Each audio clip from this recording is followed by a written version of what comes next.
ये कैसी हैवानियत पसर रही है।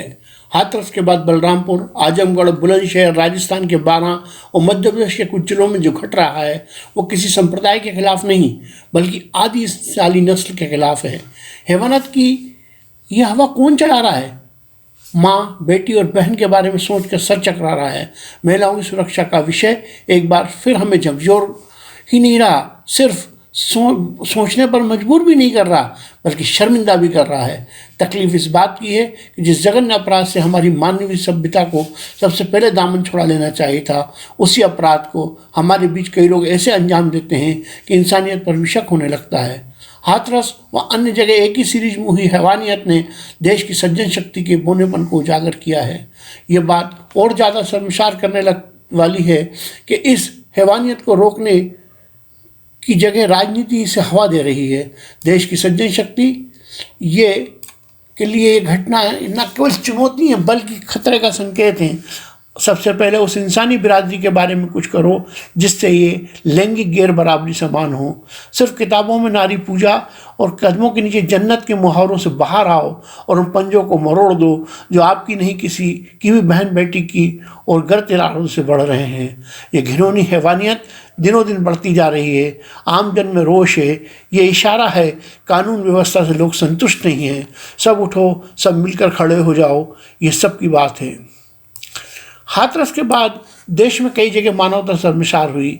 इस देश के सजग विधि प्रिय नागरिक जितने विचलित हैं, क्या हमारी व्यवस्थाएं भी उतनी चिंतित हैं? एक सवाल है। शायद ही ऐसा कोई राज्य होगा जहां ऐसी घटनाओं पर पुलिस लीपापोती करने की कोशिश न कर रही हो। उत्तर प्रदेश में अगर इनकार की मुद्रा है तो मध्य प्रदेश और राजस्थान में भी वही ढल रहा है। व्यवस्था की टालमटोल, लापरवाही, उदासीनता का नतीजा है कि निर्भया काल की राष्ट्रीय शर्म के बाद भी भारतीय समाज में बलात्कार की घटनाएं बढ़ती जा रही हैं। निर्भया काल के समय देश की भावनाओं में उबाल आया था। ऐसा लगा था कि हम सुधार की दिशा में बढ़ेंगे।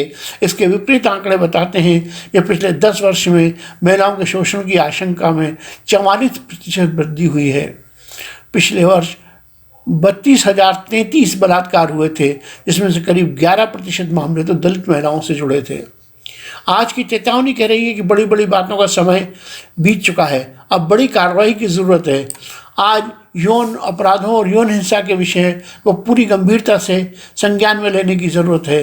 किसी दुर्घटना के बाद अलम उठाने वाले हमारे राजनीतिक दल इस मुद्दे पर पूरी ईमानदारी से ध्यान देते तो देश में बलात्कार के मामले कम से कम हो रहे होते। उनका भरोसा करना बेकार है। उनका उद्देश्य समाज सुधार का कभी न था और न है। निर्भया के समय जो कानून बने थे, कानून में जो सुधार हुए थे, उन्हें लोग भूल चुके हैं। हमारी व्यवस्थाएं तो उनका मखौल बना रही हैं। अपने दिल पर हाथ रखिए। क्या ये ऐसा अपराध नहीं है जिसके खिलाफ देश की सज्जन शक्ति को खड़ा हो जाना चाहिए? पीड़ित के साथ पूरी व्यवस्था को अपनी पूरी ममता और मरहम के साथ खड़ा होना चाहिए और उत्पीड़क के प्रति रहम की सारी अपील दलील को अनसुनी कर देना चाहिए। वैसे भी किसी सभ्य समाज के सामाजिक, धार्मिक और वैधानिक आधार में कोई ऐसा तर्क नहीं है जिससे किसी बलात्कारी को किसी आड़ में पल भर के लिए भी बचाया जा सके। ध्यान दीजिए, सज्जन शक्ति का रोष चरम की ओर बढ़ रहा है।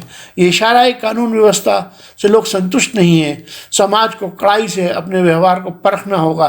राजनेताओं को अपने दायरे अपराध मोह से पृथक रखना होगा। वे कम से कम कानून व्यवस्था के मामले में राजनीति ना करें। इससे बढ़कर वर्तमान में कोई राष्ट्र सेवा नहीं है।